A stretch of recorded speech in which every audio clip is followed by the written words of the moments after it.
नमस्कार दोस्तों, मैं प्रणव झा आपका आईएनसी टीवी पर स्वागत करता हूं। मित्रों, हम सब भली भांति जानते हैं कि मौजूदा सरकार अपनी छोटी सी छोटी उपलब्धि को भी बढ़ा चढ़ाकर बताने के लिए कुख्यात है। रोज या तो नई योजनाओं की घोषणाएं होती हैं या फिर पुरानों का नया नामकरण, शायद इसलिए कि आप पुरानों को भूल जाएं और नए में उलझ जाएं। परंतु देश की वास्तविक हालत किसी से छिपी नहीं, और अगर कोई नहीं देख सकता तो समझ लें कि उसने अपनी आंखें बंद की। 45 वर्षों की सबसे ऊंची बेरोजगारी दर हो या -24% जीडीपी की गिरावट, 23 करोड़ लोगों को गरीबी रेखा से नीचे ढकेल देने की बात हो या फिर 27 करोड़ लोगों की मासिक आय 10,000 रुपए तक कम कर देना हो, पेट्रोल डीजल से लगभग 23 लाख करोड़ रुपए जनता की जेब से जबरदस्ती उगाहना हो या फिर 10 लाख करोड़ रुपए अपने पूंजीपति मित्रों का माफ कर देना, क्या क्या याद दिलाऊं। सब मोदी जी की दूरदृष्टि का ही तो परिणाम है। एक तरफ डिमोनेटाइजेशन, दूसरी तरफ मोनेटाइजेशन। और फाइनेंस मिनिस्टर ने कहा, मोदी जी ने पहले कहा था मैं डिमोनेटाइजेशन कर रहा हूं, और फाइनेंस मिनिस्टर कहती रहती है मैं मोनेटाइजेशन कर रहा हूं। तो जनता ये पूछ रही है कि मोनेटाइजेशन किसका, डिमोनेटाइजेशन किसका? क्योंकि मोनेटाइजेशन हो रहा है तो किसी का तो हो रहा होगा, और डिमोनेटाइजेशन हो रहा है तो किसी का हो रहा होगा। तो मैंने आपके लिए, मोदी जी के लिए बहुत अच्छी तरह लिखा है। देखिए, डिमोनेटाइजेशन किसका हो रहा है? किसानों का हो रहा है, मजदूरों का हो रहा है, जो छोटे दुकानदार हैं, मिडिल साइज बिजनेस वाले हैं, स्मॉल बिजनेस वाले हैं, उनका हो रहा है, एमएसएमईज का हो रहा है, सैलरीड क्लास सरकार के जो एम्प्लॉइज हैं उनका हो रहा है, और जो ईमानदार इंडस्ट्रियलिस्ट हैं उनका हो रहा है। अब मोनेटाइजेशन किसका हो रहा है? 4-5 नरेंद्र मोदी जी के जो मित्र हैं, उनको आप 4-5 कह दीजिए, उनको आप हम दो हमारे दो कह दीजिए, जो आप कहना चाहते हैं कह दीजिए। तो ये इकोनॉमिक ट्रांसफर हो रहा है। और बड़ी इंटरेस्टिंग बात निकली है, मैं सोच रहा था, मोदी जी कहते रहते हैं कि जीडीपी बढ़ रही है, फाइनेंस मिनिस्टर कहती है कि देखिए जीडीपी का प्रोजेक्शन ऊपर की ओर है। मैं समझ नहीं रहा हूं भाई, जीडीपी एक तरफ दौड़ रही है और फाइनेंस मिनिस्टर, प्रधानमंत्री कहते हैं जीडीपी बढ़ रही है। फिर बात मुझे समझ आई, जीडीपी का मतलब क्या? गैस, डीजल, पेट्रोल, इनका यह कंफ्यूजन है। 23 लाख करोड़ रुपए,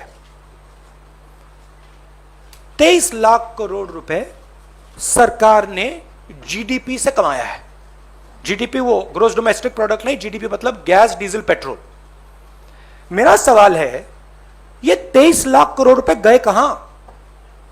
और जनता को यह पूछना चाहिए कि आपके जेब में से जो पैसा निकाला जा रहा है, छीना जा रहा है, ये कहां जा रहा है?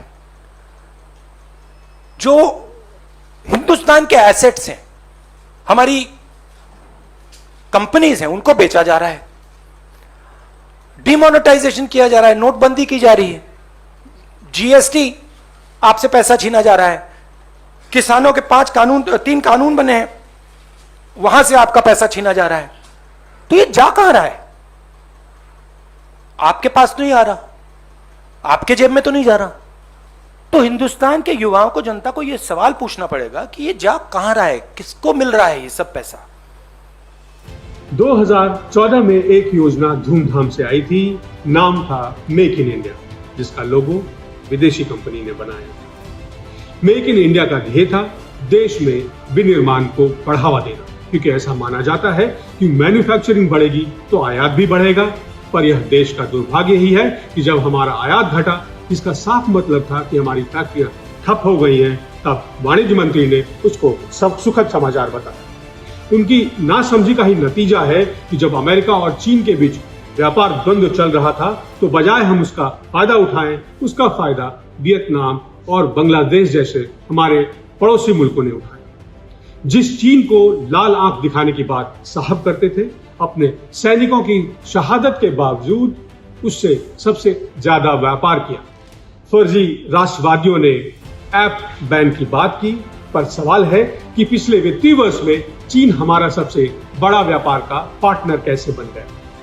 दरअसल हमारी सरकार ने चीन से आयातित लगभग 25 दूरसंचार उपकरणों की खरीद पर रोक लगा दी थी, जिस पर डॉट अर्थात डिपार्टमेंट ऑफ टेलीकॉम ने अपना रुख बदलते हुए कहा है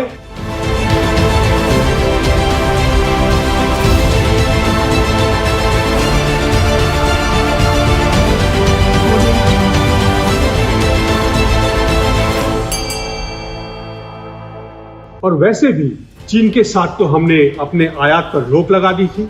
हमने चीन को ऐप के इस्तेमाल तक को बैन कर दिया था।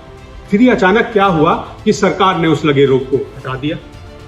ये जानने का हक आपको तभी है जब आप सरकार और उसके नुमाइंदों से सवाल पूछें, वरना उनको क्या पड़ी है। ना तो उनको बताने में दिलचस्पी है और ना ही वो सफाई देना उचित समझते हैं। हाँ, आपका सवाल पूछना उनकी शान में गुस्ताखी जरूर हो सकता है।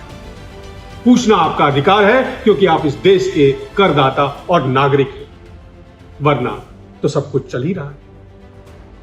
नमस्कार, फिर मिलेंगे एक नए मुद्दे के साथ। देखते रहिए INC टीवी।